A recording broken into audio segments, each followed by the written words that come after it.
The group of friends were extremely surprised after seeing the captain's giant form, blaming him for almost stepping on them. Kizaru couldn't escape and praised the main character for being truly huge, stating that he would not hand over Dr. Vegapunk to him. The Marine Admiral thought it would be better if the group left him to do his work. But Luffy refused and dragged his opponent elsewhere to fight. In this state, he could do anything, and as a result, Kizaru was thrown around everywhere by the young man. Then he used his arm to spin and throw him with extreme force, sending him flying far away. After doing so, he even turned around and laughed as if it were nothing. Brook below sighed that he finally got to see Luffy's new form with his own eyes, but then remembered that he didn't have eyes. Nami saw that he was acting crazy and punched him. The current situation was extremely urgent, so everyone had to quickly run before it was too late. While Luffy was holding off Kizaru, they had to carefully bring Robin along. There was also Stussy, but at this moment, Dr. Vegapunk suddenly saw Bonnie with Sentomaru. After being kicked into the shield, she was also having a lot of difficulty. Chopper asked where Atlas was going and learned that they needed to regain control of the pacifistas.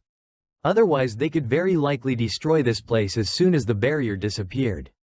On the island, no one had higher authority than Vegapunk, so this was a very good idea. Whoever controlled the pacifistas would win.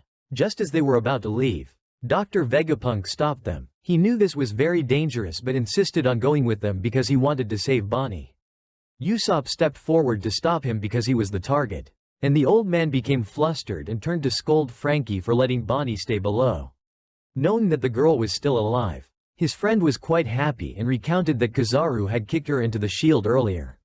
He himself couldn't do anything, so this time he would go to save her. Hearing this, the old man also decided to go with them and asked Edison here to turn off the barrier. Sanji also overheard the conversation. After learning that the pretty girl had been kicked away, this young man was quite angry. He said that if they wanted to save Bonnie, they should let him join. All the luggage had been collected, so the rescue team agreed to meet at the back door. Since there wasn't much time left, Dr. Vegapunk also handed over everything here to Edison. At this moment, Frankie was blaming himself, thinking that if he had been a little faster then, he could have saved Bonnie. Lilith saw this and kicked him, saying that worrying now wouldn't help. She allowed her friend to go ahead and left this place to her. Hearing this, Frankie was very touched and asked her to take care of the Sunny for him. The girl also looked excited when she saw Luffy throwing Kizaru very far away. The robot brother turned back and said proudly that their captain would never lose. At this moment, Bonnie was being hunted everywhere by the Marines. Knowing that she couldn't hide any longer, she decided to fight. Many Marine soldiers were affected by her Devil Fruit ability and lost their fighting capability. The information reported that everyone in the central area had been turned into old people or children. Upon receiving the news, they informed others to be vigilant against the pirate Bonnie's Devil Fruit ability. After fighting, the girl was very tired and sat down to catch her breath. At this moment, Sentomaru was also found in a terrible state. His whole body was burned, and it was unclear if he would survive. Bonnie remembered that when she collided with the shield and fell, this friend had caught her. Although in critical condition, Sentomaru still urged her to run immediately because the Marines were coming. She didn't know if she could hide here until everything was over. In another development, the battle between Zoro and Lucci was still very intense. After transforming, his opponent was using speed to make things difficult for him. He also asked the Straw Hat Swordsman not to hinder his work. Zoro replied that even if he ran around in circles, he would know where he was because he smelled like an animal. Hearing this, Lucci lunged forward to punch, but all his attacks were blocked. The two strong individuals continued to unleash a series of techniques. Our swordsman was thrown into the air but was still able to gain the upper hand. He used his two swords to clash with Lucci's fists and made him spin around and fall to the ground. Luffy saw them fighting and laughed with delight. He even asked if Zoro needed any help, to which he replied that he didn't need it because he was more than capable of defeating this guy. He also advised the captain to focus on fighting Kizaru. Just like that, the two sides continued to exchange blows, but neither had landed a hit yet. Seeing his opponent panting, Zoro declared that if that was all the strength he had, he shouldn't dream of fighting their captain. Lucci also laughed and praised him, saying he was indeed very strong. He was worthy of being the number 2 under a Yonko. He thought that if he could kill Zoro, it would be a remarkable achievement. As for Kizaru, after being thrown by the main character, He was still falling straight into the sea. But when he was close to touching the water, he used his devil fruit ability to return his body to Luffy's location. This speed was just enough for Straw Hat to react. When he turned his head to look, he saw a bunch of dazzling lights flying towards him. Not stopping there, Kizaru split himself into many copies to attack him. Luffy made an unbelievable face and tried to dodge the attacks aimed at him. Although outnumbered, in his sun god Nika form, he was still strong enough to fight back. After eliminating countless copies of Kizaru, he continued to split into more. Being attacked by the light, he felt blinded and couldn't see. Kizaru thought he was gaining the upper hand, but then the main character turned into a giant. With his top-notch tactical mind, Luffy probably thought that with a large body, he could block the opponent's light, and that was indeed the case. As with just one swing of his arm, a bunch of copies were scattered. On the contrary, the Marine Admiral saw the giant target as easier to hit, so he also aimed for the head. However, before he could get close, he was blown away by Luffy's inflated mouth. The other copies had to work together to hold his body and continue chasing the Straw Hat Pirate. Luffy found it annoying and didn't know which one was his real body. After tricking the opponent into getting close, he unleashed a powerful kick that scattered all of them. The young man wondered if he had hit the real body. Then he turned around and saw Kizaru had caught his crewmates below. It turned out that Luffy was the one who had been tricked all along. Brook asked the Marine Admiral to release Usopp immediately. The old man asked them where Vegapunk was. Poor Straw Hat's sniper had his mouth covered and could only call out Luffy's name. Suddenly, there was a loud noise outside that caught everyone's attention. It turned out to be Dr. Vegapunk driving a car to rescue Bonnie. Sanji happened to be there and asked to join him. He was in a hurry and didn't want the Marine soldiers to touch Bonnie. He couldn't abandon a child like that, so he would try his best. Sanji then also tried to get inside. Kizaru knew that was the target to eliminate, so he let go of Usopp. Seeing this, Straw Hat shouted for them to stay inside the house because if they went out, they would be targeted. As soon as he finished speaking, Kizaru used light to shoot directly at the car. However, that technique was unexpectedly swallowed by Luffy. This scene shocked the others. Lilith below suddenly saw Franky return with the others and didn't understand what was happening. His friend asked to use General Franky to take the ship away. He himself would go with Dr. Vegapunk's group. As for the Straw Hat Pirate, after eating that light, he had some problems. The light spread throughout his body and then radiated everywhere through his eyes and mouth. Thanks to him, Dr. Vegapunk's group was able to escape outside. Edison inside had just opened the barrier but had to close it again. Below, the Marine soldiers had also discovered the target to be eliminated was walking on the clouds. This news was reported so that everyone was ready to shoot it down. Seeing this, Atlas stuck his head out and shouted, ordering the pacifistas to change targets, demanding that all Marine soldiers on the island be eliminated. This order was immediately carried out, causing the Marine side to be afraid as they became the target again.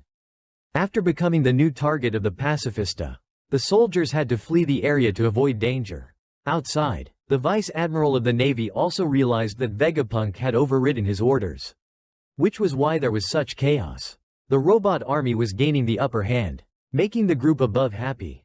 More importantly, Franky didn't understand why they were rushing straight down like this.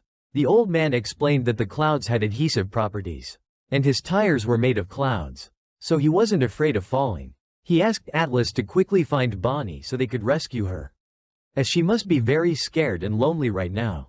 Sanji heard this and also went out to search, but below he only heard loud explosions and had no idea where Bonnie was. At this moment, he knew he had to focus on searching through his sensing ability, which worked like a radar specifically for finding the girls he cared about. Very quickly, an image of Bonnie sitting in a corner appeared. Sanji immediately reported the location to Vegapunk to change direction. Franky didn't quite believe it and had to ask if he was sure, because he didn't see anything. The young man also scolded him, saying his radar had never been wrong. Dr. Vegapunk also trusted him, but the speed was too slow. Sanji was afraid that girl would be in trouble, so he quickly ran ahead using his skills. On this side, Bonnie felt relieved seeing the pacifista return to their side again. Before she could smile for long, she was attacked by Navy Vice Admiral Pomsky. He had been looking for her because she dared to turn his men into children and old people. The soldiers came one after another, forcing Bonnie to shoot. She dodged flexibly and then used her devil fruit ability, making the three men imagine their bodies reduced to dry skeletons. Thanks to this, she managed to hold back the Vice Admiral for a bit, but when she tried to run away, she was targeted by another pacifista. It turned out this old woman had the ability to control anything she rode on. The devil fruit user Nori Navy Vice Admiral Bluegrass. She wondered if killing Bonnie would make the curse placed on her disappear. Being targeted, Bonnie saw an image of her father and gave up. The old woman showed no mercy and immediately shot. Fortunately, Sanji was there to help his friend dodge to the side. After hearing about Kuma being her little father, the young man was quite sympathetic, but still advised her to accept the truth that it was no longer him. As soon as he finished speaking, Pomsky chased after him and attacked in his beast form. At this moment, a few other pacifista arrived to help the pair under orders from Vegapunk. Thanks to this, everyone was able to leave safely. The two were immediately called onto the vehicle to return to the top, as it was too dangerous down here. At the same time, Nami's group was trying to transport Robin as gently as possible. They were also afraid of hurting their friend, so they had to apologize beforehand and ask her to endure a little longer. Just as they were about to set off, Stussy demanded to stay because she still had work to do. Looking into her eyes, Edison also agreed and urged the others to leave quickly. Usopp looked worried and asked again to be sure if it was okay. Edison said it was her wish, so not to worry. Nami also smiled and said goodbye, promising to meet again later. Out at sea at this moment, Saint Saturn knew he could no longer rely on the Navy, so he stood up. At the same time, Zoro was still being held back by Lucci. His fighting skills were no match for our swordsman, but his speed was much greater, constantly hiding and launching surprise attacks. He also advised Zoro to give up because resistance was useless. Hearing this, he was quite annoyed because this guy always looked down on others. Above, the battle between Luffy and Admiral Kizaru was still very intense, with neither side gaining a significant advantage. The main character dodged every light beam shot at him while laughing gleefully. His opponent felt that fighting like this was going nowhere. He said they had their reasons, but Luffy didn't care. The Leopard Man also declared that all of them would be destroyed. Zoro blocked the malicious attacks aimed at him and told him to keep running his mouth. While the four powerful warriors were concentrating, tremors began to occur at sea. The pressure created by Saint Saturn was immediately recognized by Admiral Kizaru and Luffy. Chopper, who was running with everyone inside, suddenly felt uneasy. Jinbei, who was transporting luggage, also sensed that something bad was happening at sea. Dark clouds kept coming, and the Marines on the ship had no idea what was happening. The sky was bright, but in the next second, it was swallowed by darkness. This scene made the Vice Admiral sweat because he couldn't believe it. Immediately after, a voice ordered all pacifistas to stop. This order was effective immediately, leaving Sanji's group confused. Atlas tried to give new orders for the pacifistas to protect them, but it was ineffective. In her mind, she knew that the only people with higher authority than her were the five elders. In the next second, a large explosion occurred, leaving the nearby Marines confused. A five-pointed star also slowly appeared on the ground. Power radiated from it everywhere, making everyone worried, and the sky also changed because of it. Sanji asked Dr. Vegapunk to move higher to observe what was happening. Outside, the Marine Vice Admiral ordered all soldiers on the island to retreat, because Lord Saturn, one of the five elders, would be coming to Egghead Island. No one below the rank of lieutenant commander was allowed to see him. This news frightened those nearby. The large explosion continued, helping Dr. Vegapunk realize that the situation was gradually getting worse as one of the five elders had come here. Frankie, who knew nothing, also asked and was answered. They are the people with the highest power in the world. Bonnie's face also clearly showed fear. At this moment, something black appeared inside the star-shaped circle. Legs slowly grew out, along with red eyes. Because he was high up, Sanji witnessed the entire transformation. The disgusting creature then transformed into a human form resembling a demon from hell. Saint Saturn possessed a giant body and a terrifying appearance, to the point that a marine who didn't know thought it was a monster. As a result, he was immediately defeated by the elder with just a look. His comrades saw this and had to quickly leave. The old man sighed that it had been a long time since he stood on the ground like this. He was also considered the god at the forefront of science and defense. One of the five elders. The people with the highest power in the world government. Bonnie also didn't know what that monster was. Above, Kizaru had also arrived and shot directly at the vehicle. Sanji quickly warned Dr. Vegapunk to dodge to the side, but they fell freely downwards. Fortunately, Kizaru couldn't attack further because Luffy had caught up. He seemed to be close to his limit in this form, which is why he was so slow. The opponent also knew this, so there was no need to rush. Frankie asked the main character to do something, so he also tried. The young man inflated an arm, but before he could do anything, he was grazed by the opponent's shot, causing his body to spin. But thanks to this, Luffy came up with an idea to defeat the opponent. Waiting for Kizaru to attack again, the main character quickly strengthened his haki in his hand and punched. At first, it missed, but Luffy used his elastic body to make the punch bounce back. That move was so unexpected that Kizaru couldn't dodge. As a result, he was punched and his head was deformed. Below, Saint Saturn witnessed everything and called Luffy Nika. After knocking away the Marine Admiral, he also returned to his original form because he had reached his limit. As for the group in the vehicle, they suffered the same fate. Falling from a height, everyone was thrown far away. But fortunately, no one was seriously injured. Sanji worried about Bonnie and Atlas, asking if they were okay. When the new enemy approached, hearing the noise, Bonnie also woke up and saw this appearance. Dr. Vegapunk also tried to speak, and the other party replied, thinking he was dead. Bonnie's eyes at this moment showed an indescribable fear, along with hatred for this person, so she immediately got up. She didn't say anything and immediately ran over with the intention of attacking. Picking up the sword, and just like that, Bonnie jumped in and stabbed while the other party calmly stood and watched.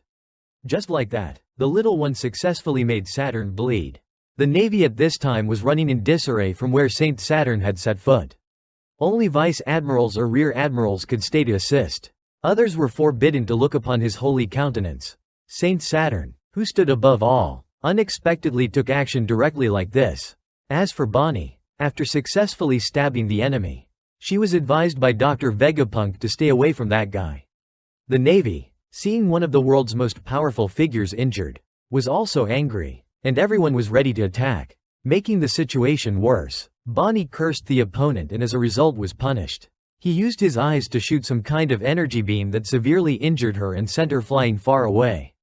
Sanji saw this scene and immediately rushed in, but still couldn't do anything. Their opponent was strong beyond imagination. Frankie saw his teammate taken down in an instant and didn't act rashly. As soon as he pulled the sword out of the person, all the wounds were healed. This is the ability of one of the world's top 5 people. The navy then rushed in wanting to arrest Dr. Vegapunk and the others.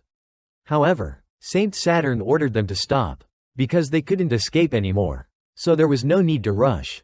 He wanted to play around for a while longer because he had come here himself anyway. Admiral Kizaru was also scolded for not being like him at all. He couldn't justify himself. His whole body was trembling after the attack from Luffy. Thinking he wouldn't be able to move for a while. Looking at the main character, he was also exhausted and couldn't move. Saint Saturn was about to stab with his foot to see what would happen. But Frankie was faster and punched the captain flying far away. The opponent saw this and judged them to be wise pirates who knew how to cooperate. The robot friend curiously asked, "Even someone at the top of the world wants our captain's head?" This proved that Luffy is very special. The appearance of the main character and Bonnie in this battle was not expected. If they could escape the island after being completely surrounded by the navy. He also wanted to witness that. However, things would become troublesome if that happened. And Dr. Vegapunk, who had betrayed the world government, he is a great danger if he gains freedom. Saint Saturn had to thank him for his contributions to the navy so far. So he would grant a special privilege. He asked him to name the names in order from least painful to most painful to eliminate each person. He wanted Dr. Vegapunk to suffer and die in regret for daring to betray the world government. Luffy was the first victim to suffer damage. Bonnie then woke up and tried to struggle but was increasingly choked. Saint Saturn wondered why humans always want to do forbidden things. Sanji couldn't stand it and rushed forward again. But at this moment, all of their actions were restrained. No one could move, let alone save someone. Everyone was shocked by the overwhelming power of one of the most powerful people. Although the girl suffered a lot of damage, she still bravely cursed the person who killed her father. Mentioning Kuma, this guy called him a high-class slave, and a descendant of a tribe that had committed serious crimes against the world. the only survivor of the extinct pirate race. The past memories came back to Bonnie. Kuma had wanted to become a hero who could save the oppressed and suffering. Like Nika, the warrior of liberation. Joyful dances appeared. The Navy had prepared to give her the death sentence. Dr. Vegapunk tried to beg because she was still just a child. Bonnie was very tired at this time, trying to remember the last beautiful images. She wondered if the warrior of liberation would come to save her. Going back 47 years ago to the Sorbet Kingdom. On that day, a large boy was born in a small village. His father and mother also named their son Kuma. And asked the doctor to keep their bloodline a secret. He was a good person and promised not to tell anyone. So don't worry. Time passed peacefully for the whole family. About 4 years later, Kuma had grown a bit. But on that day, something terrible happened. The kind doctor rushed to inform Clap and his wife, advising them to leave immediately because government agents had found them. Upon hearing this, the couple's faces instantly changed color. But they couldn't do anything. Government henchmen had arrived and threatened them. They demanded that everyone follow them obediently if they didn't want to die right there. As a result, there was a struggle, but the victory still belonged to the other group. Clap tried to plead for his wife and child because they were innocent. Only he possessed the buccaneer bloodline. However, no matter how much he begged, it was useless. The whole family was escorted to a detention center. Kuma was still young and didn't understand the seriousness of the situation. He was still protected by his parents, waiting for the day of judgment. As a result, all three were separated in the Holy Land. His mother left advice for her son to live his own life. And no matter how difficult it was, he should try to overcome it. His father smiled and said that their family would meet again, so he should be strong. Son. From then on, Kuma's life as a slave began. Every day, the boy had to follow unreasonable orders from his master. Because he was a buccaneer slave, Kuma himself was considered rare. But he was still tortured and beaten mercilessly. The boy endured, waiting for the day he would be reunited with his parents. Time passed, and for the slaves, it was nothing short of hell. One day, his father was brought here, so the two of them met. Seeing the wounds on his father's body, Kuma was extremely worried. Mr. Clap acted as if he was fine and praised his son for growing up so much. When asked about the current situation, the boy lied. He said that his master was very kind, so his father didn't need to worry. Their circumstances forced a boy who was only a few years old to mature quickly, both in spirit and body, to overcome all the pain. When his mother was mentioned, his father sadly sat down and told the truth, that his mother was no longer in this world. He himself thought this was the best way to free his wife. Kuma cried out in pain after hearing this. He had endured until today just to see his mother, but she was gone. The two of them couldn't hold back their tears but still had to try to overcome it. Kuma was told to continue living because one day the warrior of liberation would come, and he would save him from this hell. The boy, however, thought it would be better if he died. Clap told him about the sun god Nika, the name of the legendary warrior associated with a smile on his face. In the legacy of the Buccaneers, it has been recorded for generations that one day the sun god will come and take them out to a place of warm sunlight and free seas. He also danced the dance of Nika, the warrior who always smiled, and he would make everyone smile along with his cheerful rhythm. Kuma looked at him and was a little happier. But immediately after, the boy had to face the pain of losing his last relative. A celestial dragon, seeing that the slaves were too noisy, fired a gun and took the life of his father. A few years later, those in power landed on an island. They wanted to play a game of hunting the local people. This place was not connected to the world government, so it was chosen, and that was God Valley about 38 years ago. This place was known as the Valley of God and also possessed rich resources. Those in power decided to take over this place. The king here could not accept it and cursed them as crazy for using innocent people's lives for entertainment. As soon as he finished speaking, he was slashed by Saint Garling, who was the top candidate in the hunt and had to start with minus 10,000 points. Taking advantage of the fact that no one was paying attention, Kuma bent the iron cage to free himself. However, immediately after, news of an escaped slave was reported. The other slaves were forced to go find and bring Kuma back. Not wanting to die here, the poor boy continued to run far away. The pain of losing his parents surged, making Kuma cry non-stop. However, at this time, the other slaves arrived with weapons. They were afraid of being implicated, so they beat the child to bring him back. Kuma didn't want to return to that hell anymore and struggled to get up. As a result, he was beaten unconscious and dragged back. From above, 2 other children at this time laughed loudly and stopped the group of people. They were also slaves like Kuma and wanted to be free. After hearing that this boy possessed the blood of giants, Ivankov and Ginny were very interested. Despite suffering a lot, these 2 people still maintained a cheerful attitude, calling the others pathetic because they didn't dare to save themselves. Being called a kid, Ginny bit a piece of meat and shouted, asking if they wanted to live or die. Everyone replied that they wanted to live, so they were invited to join the team. These 2 people wanted to create a miracle. And if they follow, we have a great plan here. The hunt for humans by the authorities has begun, with innocent islanders, slaves, and criminals all becoming prey.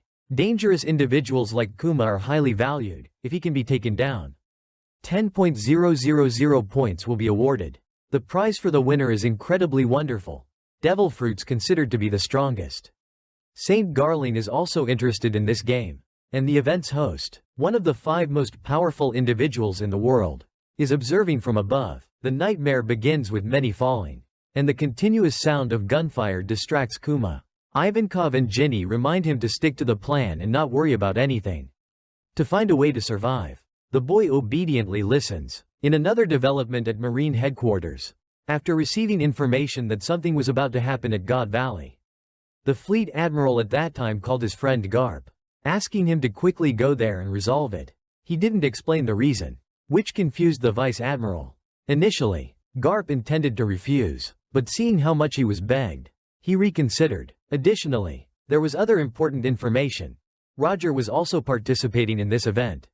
Hearing that his sworn enemy had arrived, Garp immediately jumped up and set sail. At the same time, the notorious Rocks pirates had also begun heading towards God Valley, and other crews in the New World, seeing this, followed suit, thinking it was a major event in the pirate world. Returning to Kuma's current situation, many people have been killed in front of him. Because of his large body, the boy also became a target. Nearing the sea, Ivankov showed everyone the cruelty of the authorities. Outside the coast, a large number of marine ships were surrounding them, making it certain that no one could leave safely. And this entire island would be erased from history for going against the will of the celestial dragons. This game had only one outcome from the start. Prey like them would surely be killed within 3 weeks. It's unbelievable that everyone here is living in hell. Some still mistakenly believe that if they can survive the allotted time, they will be spared. Ivankov stated that no one had ever survived in previous competitions. The fact that those people gave them hope of survival was just for entertainment. They wanted people like them to try to escape so the hunt would become more interesting. Therefore, no one should dream of surviving in this death game. If they want to escape this situation, they must fight against the authorities. As of now, Saint Garling has earned over 100,000 points. And he is targeting high-value prey. Fortunately, KUMA'S group is not among them. And thanks to a fishman in the team, they were able to remove their handcuffs. Ivankov praised his friend's talent, making him overjoyed as he had never been praised like that before. Ginny is trying to contact the outside world. She has leaked information to the pirates, but there has been no action yet. With her talent, Ginny plays an important role in the escape. She is trying to manipulate information, using the reward of super rare devil fruits to lure pirates, among which there is one that allows the user to transform into a mythical azure dragon, and the other allows one to teleport to a distant island, if they get it. Slaves like them will be able to escape safely. The reward is in the central area, which means they will have to risk going back there to find it. Ginny is a professional thief, eavesdropper, and information broadcaster, asserting that pirates will soon come here and cause chaos. 2 weeks prior, she had already leaked the information outside. By taking advantage of the battle between the celestial dragons and the pirates, they will take the treasure and escape.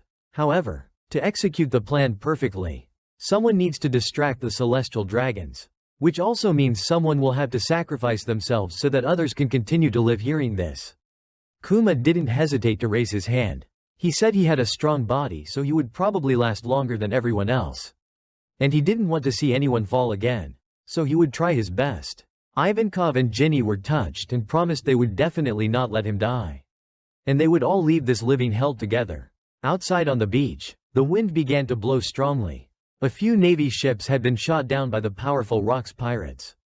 And not only them, but many other notorious pirate crews were also arriving. The battle at sea thus erupted. But the pirates clearly showed their overwhelming power. Rocks also ordered his crew to land on the island and steal the treasure. Formidable and powerful figures stepped out one after another. The first pair was Whitebeard and Stussy, with Queen Gloriosa standing beside them. Along with them were Big Mom and Kaido. Golden Lion Shiki demanded that whoever stole the treasure would own it. John was also very interested in the treasures on the island. All of them were recognized legends in the pirate world. Whitebeard feared that Rocks would forget the purpose of coming here, so he asked everyone to check the treasure first. Golden Lion Shiki was not very pleased because he always spoke like a leader. Kaido wanted to fight Roger but was advised against it by Big Mom.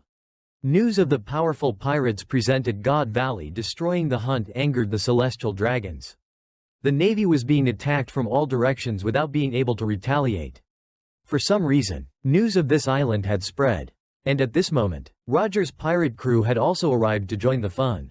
This would be the fiercest battle to date, with powerful crew members arriving one after another. From above, Saint Garling saw the chaos and immediately ordered his soldiers to retreat to protect the celestial dragons. He and 2 other holy knights would confront the other pirates. The explosion of the 2 pirate crews turned the entire island into a sea of fire. Ivankov urged Kuma to quickly get the reward before one of them stole it. Outside at sea, good news had arrived for the navy as reinforcements had arrived. The person who came was Garp and his brothers. Their only target was Roger's pirate crew. Inside, the 2 children had successfully taken the rare devil fruits. Finding a warehouse, they were about to eat them when Big Mom suddenly rushed over. Ivankov held the legendary devil fruit in his hand, but before he could do anything, it was stolen. Kuma saw this situation and was scared. Urged by his friend to run away, Ivankov risked his life to hold them off so that everyone would have a chance to live. The boy was told to eat it and survive. Even if it was just one of them, it was more than enough. Kuma obediently swallowed the devil fruit but didn't know how to use its power. As he ran, he was attacked by Saturn. He had noticed Kuma because he possessed Buccaneer blood. He declared that Kuma's fate was to be a slave and die. That had been decided by the flow of history. Despite the pain, Kuma was not despairing, asking him if he was an important person. It was strange how some people were born important, and others were labeled as slaves from birth. The boy wished to possess a power like Nika's, so he could save the miserable people in this place. The battle at God Valley continued for many days, but in the end, it was erased from history. The scene shifts to some time later. Somehow Kuma's group escaped the deadly island. The story of hero Garp was being widely discussed, but no one knew about the escaped slaves like them. In the end, this trio still couldn't know what happened to the battle on the island. In all that chaos, Kuma, with his devil fruit power, saved over 500 lives. The other 2 brothers were extremely proud of that. Everyone thanked the boy with tears of happiness. And Kuma's hands were considered the hands of liberation. These words reminded the boy of his father's advice: survive and endure. And one day the warrior of liberation will come. Having achieved the freedom he longed for, Ivankov had to bid farewell to his 2 younger siblings to set sail on his own. And they would never forget what had happened. As for Ginny, she chose to stay with Kuma to think about what to do with her life. She was 4 years older than Kuma, so she acted like an older sister, wanting to raise Kuma properly. However, because her body was too small, she couldn't do heavy work. So her younger brother had to help her by collecting firewood for Ginny. They would use it to sell for money, so they wouldn't have to steal anymore. That day, on their way home, they were stopped by some children. After learning that Kuma was only 9 years old, they tried to bully him. Seeing this, Ginny didn't say much and rushed in to teach them a lesson. Kuma, whose head was swollen from being beaten, stood up and removed the pain with his power. From then on, the children there started to become closer to the 2 of them. They almost followed them every day to help. With money, the couple bought a lot of food. Kuma always gave the best part to his older sister. Although small, Ginny could eat twice as much as Kuma, so she would have to work more. That night, they told each other about becoming slaves at the age of 4. Seeing his older sister laughing, Kuma thought it was better not to bring this up again. Before that, they had never imagined being able to eat their fill like today.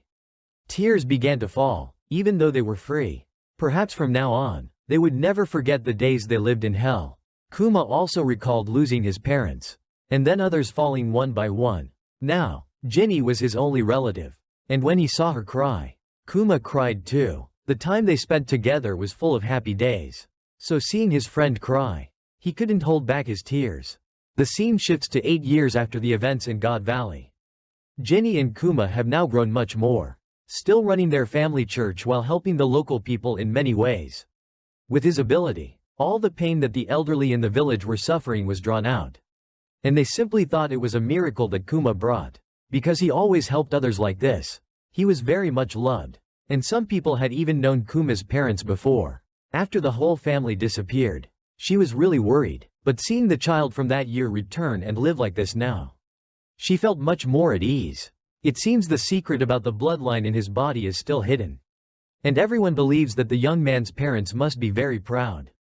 When their son has become such a wonderful pastor, an old man asked if Kuma could perform miracles on a normal day. And upon hearing this, Ginny immediately got angry and flatly refused, saying that healing could only take place on Sundays. You old folks don't even pay. And you're still demanding. She scolded them a lot. But no one looked sad because they were used to this personality. The girl is now nicknamed Fierce Ginny, and though her mouth is sharp, she is extremely beautiful. All the boys in the village come to try and pursue her.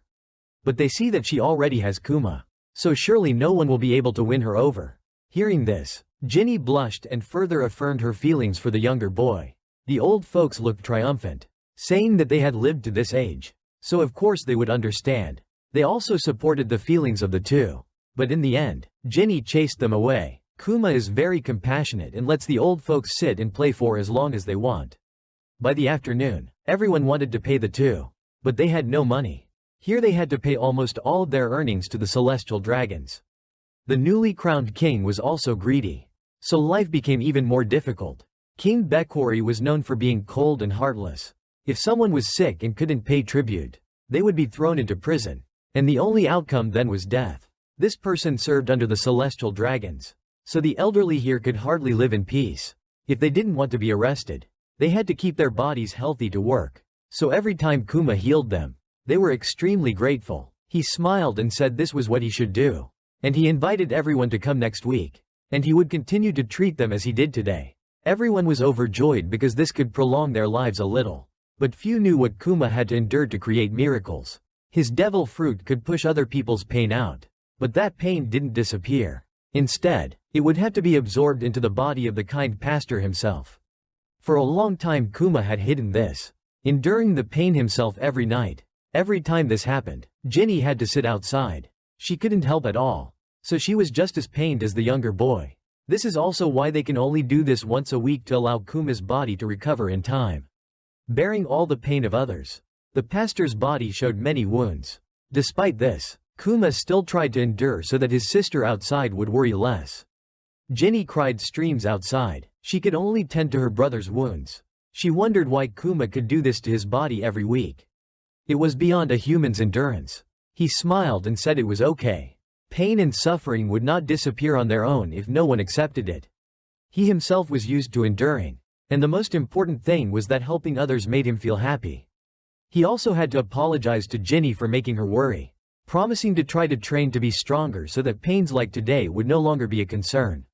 After recovering a bit, the young man invited his sister to eat, and at the mention of food, Ginny became overjoyed. Kuma suggested that if it was sunny tomorrow, they could go somewhere to play, and she immediately agreed, saying that grilling meat or catching fish was also a good idea. Time passed until Kuma was 22 years old, and the two siblings still lived together harmoniously and very happily.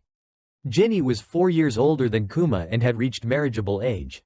Seeing a rainbow outside, she had an idea, so she asked Kuma to marry her, which shocked him greatly. Although he liked her very much, Kuma was afraid that the past would repeat itself.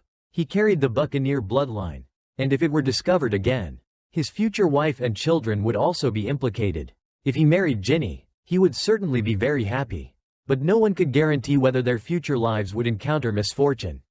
Rejected, Ginny was very angry but could not say anything. Today's newspaper reported on the Revolutionary Army, led by Dragon, whom Kuma greatly admired. He had instigated protests in many countries to help civilians, and Kuma was sure that he was a true hero. And one day, he also wanted to go out to sea and contribute in the same way, to help others like the warrior of liberation, Nika. At this moment, some friends came to visit with gifts. These three people all liked Ginny very much, so whenever they caught a large haul of fish, they would bring it to curry favor. She was angry, so she threw the basin directly at Kuma's head, calling him an idiot because they had endured so much together. Yet he was still afraid of people encountering misfortune. After a while, a major event occurred in the land where they lived. The elderly people, whom the two of them had often helped, were now arrested by soldiers because they were no longer able to work. Just then, the kind young man arrived with the intention of saving everyone. The soldiers thought he was just a pastor, so they were not afraid. They even threatened that interfering with the work of the royal army was a capital offense. Seeing the elderly people crying for help, Kuma could not stand by. He did not want anyone to become a slave like him, so he actively attacked. With the power of the devil fruit, the young man easily knocked everyone away. Taking that opportunity, everyone ran towards Kuma for protection. The remaining soldiers had to face the anger of the pastor. He created a giant hand and threw it at them, and its pressure blew all the soldiers away. The next day, the current king received news that the policy of arresting people had been strongly opposed. Fearing that the entire kingdom would resist, he did not care and devised a plan to separate the dissenters from the kingdom. Gradually, people in other areas also viewed them as a threat. Thus, no one else opposed the arrest of people in the southern land where Kuma lived. After a while, Ginny's group was imprisoned. They were now considered outlaws. Originally, only Kuma was supposed to be arrested, but the others could not stand the soldiers' actions, so they intervened and were also arrested. However, everyone smiled because they were locked up together like this again. Kuma felt resentful that the southern region was considered a land of slaves. This country was becoming more corrupt than ever. The gap between the rich and the poor was too wide, not to mention the extremely harsh discrimination. King Bekwari was a puppet of the celestial dragons, and the policies he enacted were all plans of the most powerful people in the world. Rebelling to save this country meant going against the world government. Suddenly, at this moment, the Revolutionary Army arrived to liberate everyone. They were incredibly strong and quickly captured the king. Surprisingly, the leader of this liberation army was Ivankov, along with the famous revolutionary dragon. The slave policy was thus abolished, making the people happy. News of Kuma causing a disturbance reached Dragon. His friend was sure that everyone would love Kuma when they saw him. Meeting his brother again after so many years, Ginny was overjoyed and also shocked when the person accompanying him was the famous hero. Both immediately invited him to join the Revolutionary Army. To change this world together in the way they were already doing, the owner of the liberating hands naturally agreed, followed by Ginny and other friends. In the following period, they split up into different countries, where people were oppressed by the government. To liberate everyone, the era of pirates also began from that moment. Like a great fire in response to the tragedy at Ohara, the Revolutionary Army, led by three extremely powerful individuals, created a notorious organization worldwide. Today, the commander discussed the current lack of funds for the Revolutionary Army to purchase weapons. As mercenaries, they would overthrow cruel kings and bring freedom. To achieve this, a large force is needed. So new recruits must be trained in weapon use and combat. Dragon wants the Revolutionary Army to cover the entire world, so that whenever people need them, they will appear to help. He used to be in the Navy, but he couldn't find any justice there. That's why Dragon wants to create true justice with warriors who want to liberate. One day, Kuma visited his hometown. The elders still gathered at the church, so they were very happy to see the kind pastor return. Their lives are now very peaceful after being liberated. Then, another 8 years passed, and Ginny was now a captain leading people in battle in a place far from Kuma. Today, she seemed very happy because she was about to meet her beloved again. However, an urgent message was then reported to Dragon, saying that the enemy had captured Ginny. This was a huge shock to Kuma, making him worried. At the Revolutionary Army's main base, ever since Ginny was captured, bad things kept happening. Today, they received news that the rebels in Tumi, in the southern sea region, were being overwhelmed and needed reinforcements. Ivankov refused, as there were currently many wounded people from other kingdoms on their ship. Hearing this, Kuma cast aside all his sadness from losing Ginny and volunteered to go reinforce the rebels. With his devil fruit ability, he could reach the location in an instant. Ivankov objected, fearing Kuma's mental state was unstable. However, just as he ran to stop his comrade, Kuma activated his teleportation ability on himself and flew away at the speed of sound. The scene shifts to the Southern Sea, where soldiers equipped with armor and weapons were overwhelming the rebels.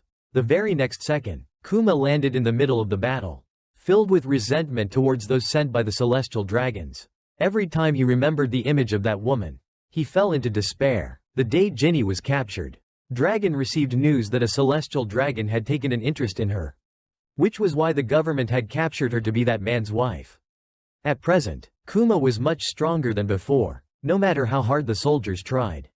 They couldn't do anything to him. The young man activated his devil fruit ability, unleashing his ultimate move, Ursa Shock, blowing away all enemies. But the anger in his heart remained.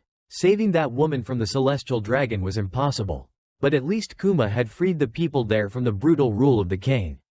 After 3 years of non-stop fighting, the Revolutionary Army immediately became heroes in their eyes, and the flag of liberation flew high.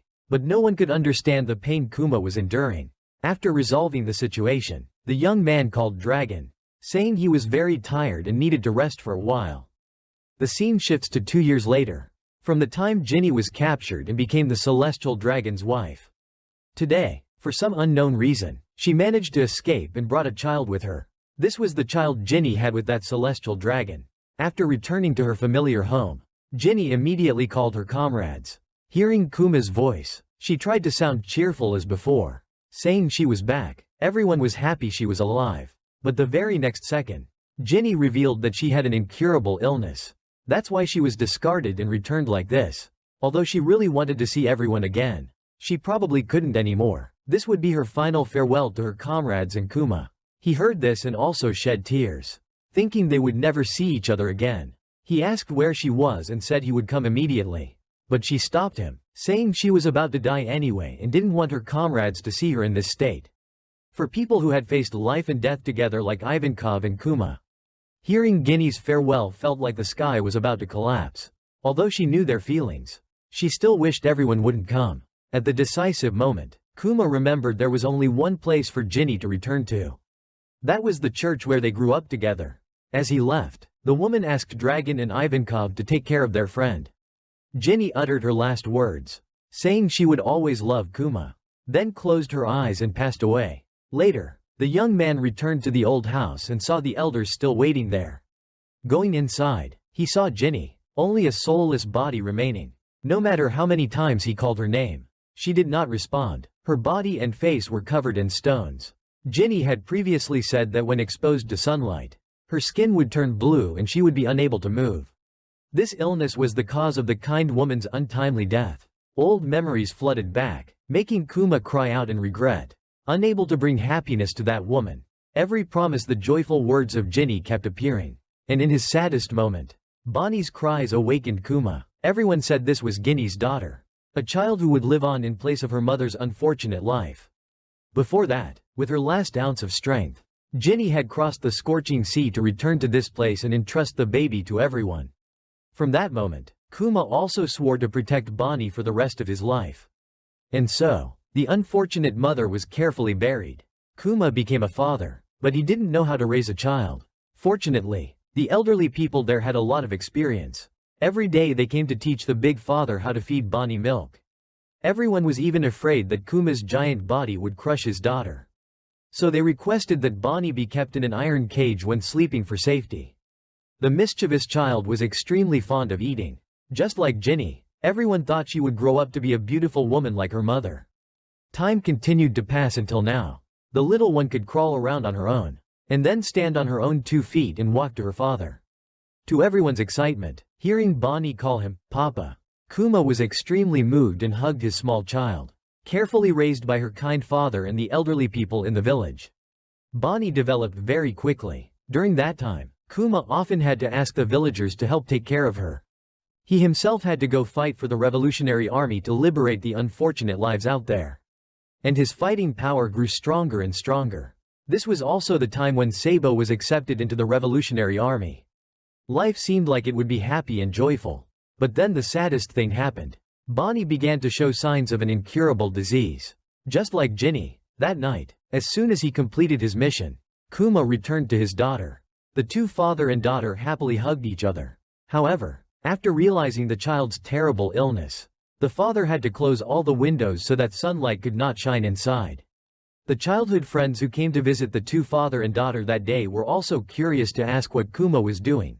And after seeing the blue stones on the cute girl's face, they understood and immediately ran to find a doctor to examine her.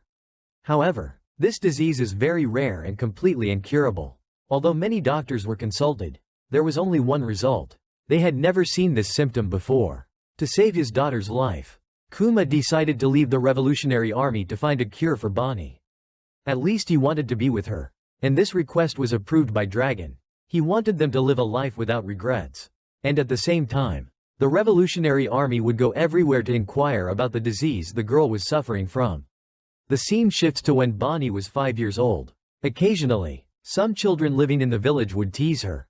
Her personality was very similar to her deceased mother's. If she was provoked, she would immediately scare her friends away. Knowing that Bonnie's weakness was sunlight, they also ran outside the door to provoke her.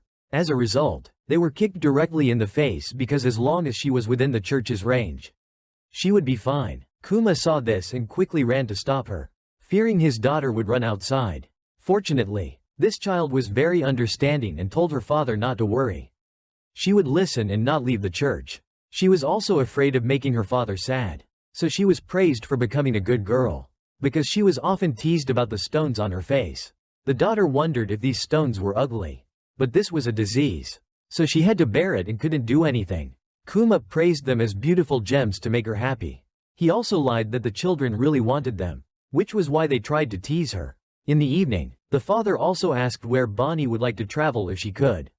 The girl ran to get a book about islands in the sky, thought that the sky island was near the sun, so Nika might be there.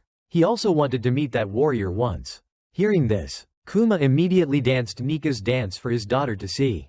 Bonnie then learned it, and the two promised that when she turned 20, they would go find Nika together. At night, after the child fell asleep, Kuma talked to a good doctor. He knew about that disease and called it sapphire scale disease. When exposed to sunlight, moonlight, or other natural light, the stones on the body would spread. Even if completely avoiding light exposure, it would still develop. Their conversation accidentally woke Bonnie. The doctor was also helpless and had no way to cure it. He also told Kuma directly to prepare himself, that his daughter only had 5 more years to live. As soon as she reached her 10th birthday, the disease would take her life. Hearing this, Kuma sadly turned back, not knowing what to do. Bonnie mischievously ran out to scare him, saying she had heard it. Fortunately, his daughter only heard someone talking about her 10th birthday. She asked her father what happened, and Kuma had to lie, saying that the doctor said she would be cured by the age of 10. He cried because the time was too long, wanting Bonnie to get well quickly so the two could travel everywhere. Hearing this, the girl was extremely excited because then she could travel with her father. Another year passed, and that night, nightmares returned to the Sorbet Kingdom. The elders in the village rushed to ask Kuma for help. They said that King Bekori was doing something similar to 16 years ago. He wanted to burn innocent people alive here. Hearing this, Kuma was extremely indignant. To save those trapped in the fire, Kuma didn't hesitate to rush in and search. Although he managed to get everyone out safely, their homes were completely burned down, and everyone expressed their anger towards King Bekori. Witnessing the children who had lost their loved ones, the pastor couldn't bear it any longer and rushed into the fire to search, despite everyone trying to stop him. On the other side, the king was very pleased to have eliminated the southern region. He had followed orders from powerful individuals, treating the lives of the people there as mere grass. He believed that for the country to become beautiful, sometimes sacrifice was necessary. At this moment, soldiers ran in to report that an angry mob was protesting in front of the castle. These were people living in the southern region and neighboring areas. They called King Bekori a murderer and demanded that he send people to put out the fire immediately. The king immediately ordered his soldiers to shoot down a few people as an example, declaring that anyone who dared to defy the king's decree would be executed. Kuma, standing behind, witnessed the entire event. He immediately rushed into attack, even as the soldiers fired their guns. Meanwhile, at the church, Bonnie was still waiting for her father to return. Seeing so many injured people, the little girl was extremely worried. At the castle, Kuma had defeated all the soldiers. Seeing this, the king was extremely frightened and wanted to bribe him with money. He even promised to give Kuma the entire area he had just burned, saying that he had cleaned up the trash and there was nothing to worry about anymore. This statement ignited the anger in the kind pastor's heart, remembering the distraught faces of the children who had lost their loved ones due to the fire. Kuma clenched both hands, wanting to end the person in front of him immediately. Taking advantage of his distraction, Bekori used a nearby gun to shoot him repeatedly. However, Kuma's super hard body was unharmed, and the pastor slowly approached. The king still tried to intimidate him, saying that if he touched him, the world government would not leave him alone. In his anger, Kuma activated his devil fruit power. He directly collapsed the castle with a single blow. This event was later called the Solitary Revolution in the Sorbet Kingdom. News that King Bekori had been replaced by someone else was reported to Saint Saturn. He was very surprised and asked who that person was, only to learn that the current king was Kuma. He was supported by all the people and crowned king. Unable to refuse the wishes of the people, Kuma agreed to become the new king to lead the country. However, the father and daughter continued to live at the church and did not move anywhere else. As usual, once a week, the elderly people nearby would come to ask the king for treatment. Although he had become king, in reality, the person running the country was Mr. Bulldog. He called himself a puppet to reassure the people. Remembering when King Bulldog reigned, they were quite poor. However, their spirits were very relaxed because they lived in peace. Some people asked where little Bonnie was and then realized someone exercising looked very much like Ginny. Even Kuma was shocked by this sight. After running closer to see, he realized it was Bonnie, because she was eager to grow up quickly so she could go to sea with her father. She had transformed her body like this. No wonder everyone mistook her for Ginny. After looking in the mirror, the daughter didn't even realize she had transformed herself. After she transformed back to normal, Kuma realized the child had eaten a devil fruit, but he didn't know when she had eaten it or what power she possessed. He was so shocked that he fainted on the spot. An old man opened a book and saw that Bonnie had eaten a devil fruit called Toshi Toshi. The confusing thing was that no one knew when she had acquired this power. And Bonnie couldn't control the power yet. The transformation was just spontaneous. Just then, Mr. Bulldog and his mother came to knock on the door. Some people were shocked, thinking that the old woman was Bonnie transformed. The little girl was then called Princess by the old man. He introduced himself as the loyal bulldog of the young master's father. Today, he came in person because of an important matter. Kuma and the other friend, realizing their disrespect towards the Empress Dowager, also knelt down to apologize. She was very fond of Bonnie, so she didn't blame them. The important matter concerned Kuma. The newspaper reported that he was a tyrant who had burned down a village and then used force to seize the throne. This was clearly Bekori's conspiracy. It turned out that Kuma had not killed him that day but had exiled him from the kingdom. Mr. Bulldog said that he was backed by the world government, so he would soon return to reclaim the throne. Hearing this, everyone was scared, because if King Bekori returned, they would surely be killed. They had thought life had finally become peaceful, so everyone was worried. Kuma promised that if that person dared to return, he would fight to destroy all of his forces. The most worrying thing was that if he did so, he would be considered a criminal and would no longer be able to stay in this country.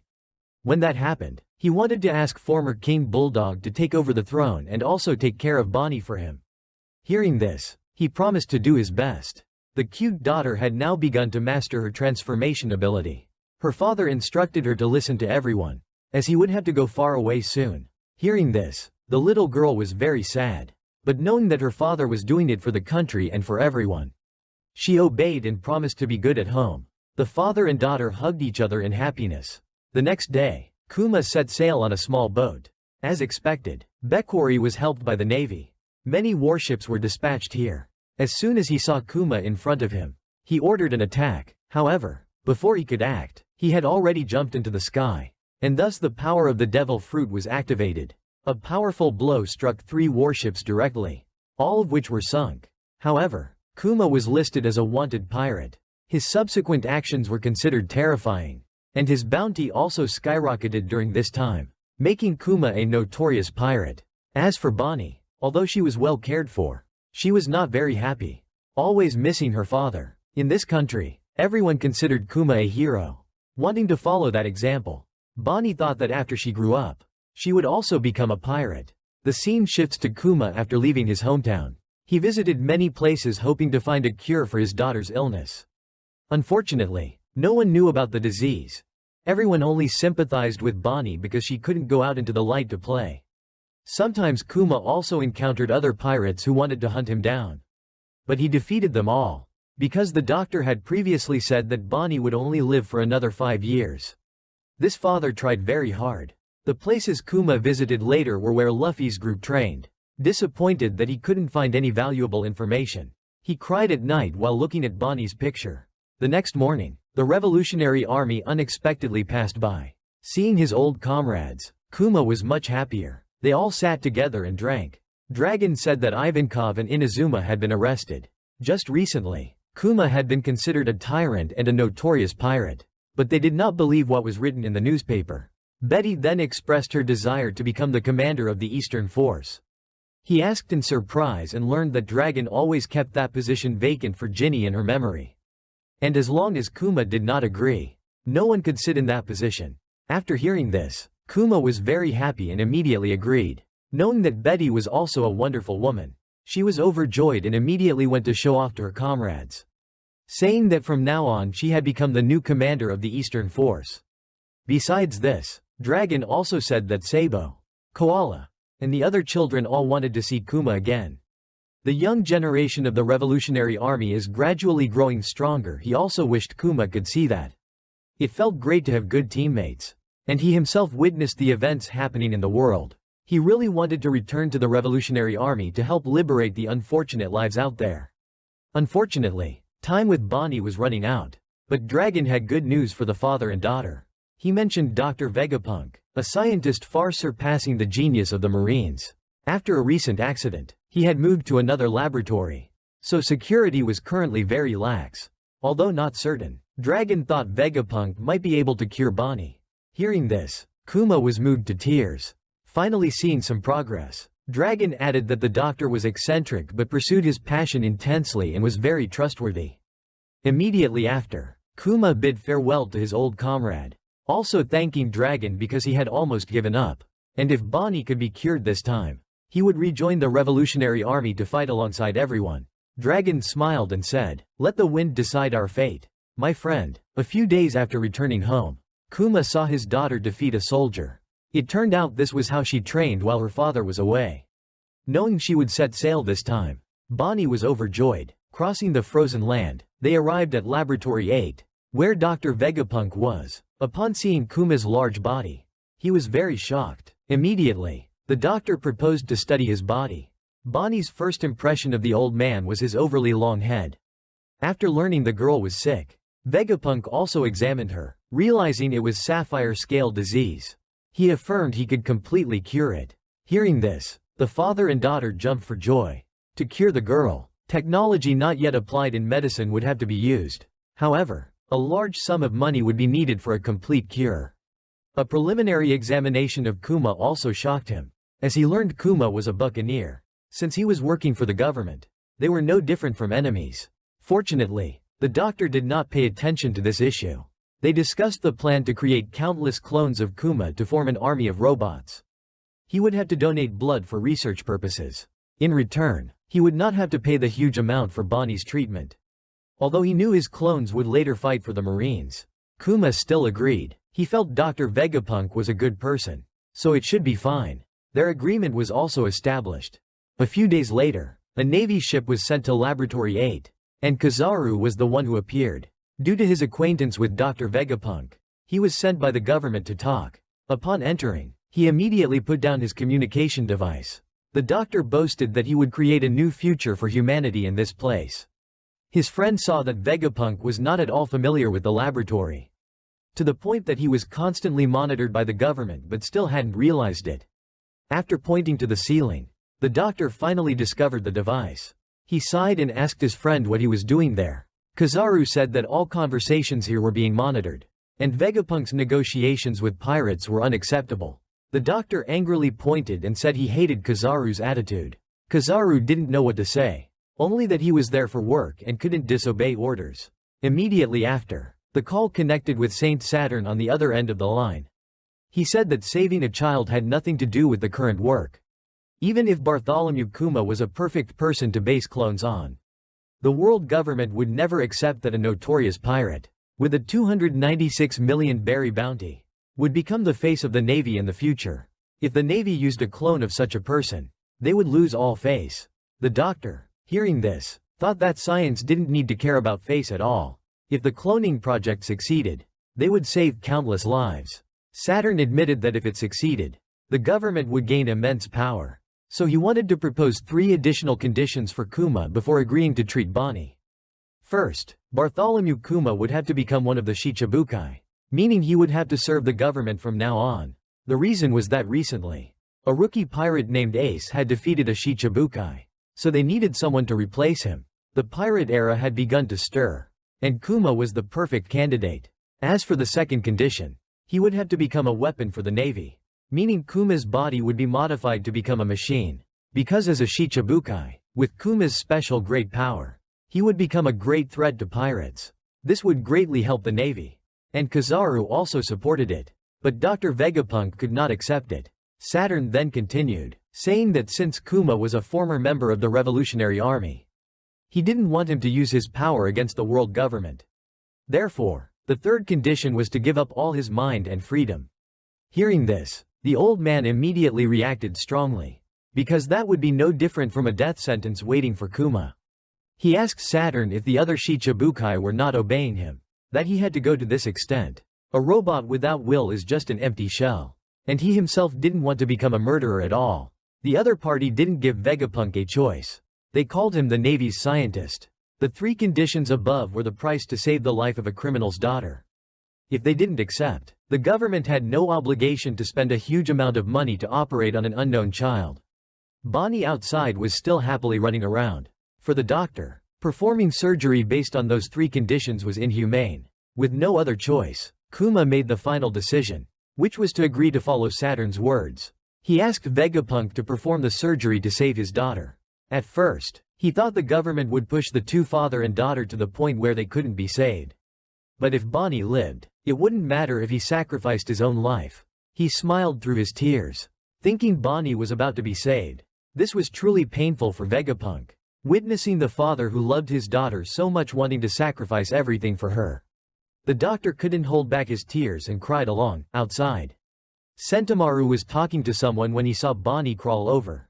The mischievous girl constantly teasing him. The body modification and complete treatment for Bonnie were estimated to take about 6 months. After that, she would need another year before she could go outside. In total, it would be 1.5 years. As for Kuma's modification work, it would take at least 2 years to complete. Hearing this, he was very happy that Bonnie could recover before her 10th birthday. Saint Saturn directly stated that his daughter was just a hostage, to ensure that Kuma would always obey.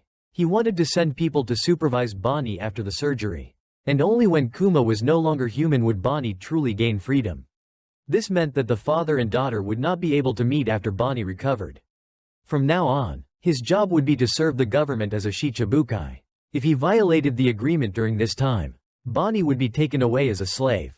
Kuma still agreed after hearing this, only asking to keep the secret about the origin of the disease and the fact that she was a hostage. Additionally, after the surgery, instead of keeping Bonnie in this cold place, he wanted to take his young daughter back to the church in the Sorbet Kingdom, where she grew up. If he did so, he promised to absolutely obey and not visit Bonnie again. Saturn then accepted, thinking that the next 2 years would be very interesting to watch.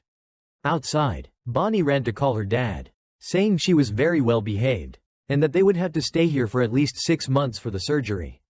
Kuma lied that he also had a disease and would need to stay for further examination. The father and daughter got acquainted with Sentomaru and asked him to play with Bonnie during this time. Inside the laboratory, Dr. Vegapunk was trying to write down all his ideas for Kuma's modification, to the point where others had to help collect his notes. From here, Vegapunk also implemented the idea of creating copies of himself to reduce his workload. In the following period, Bonnie underwent continuous surgeries, which made her bored. Fortunately, Sentomaru was there to play with her, even though he wasn't very free. But because he was so fond of this girl, the young man still agreed.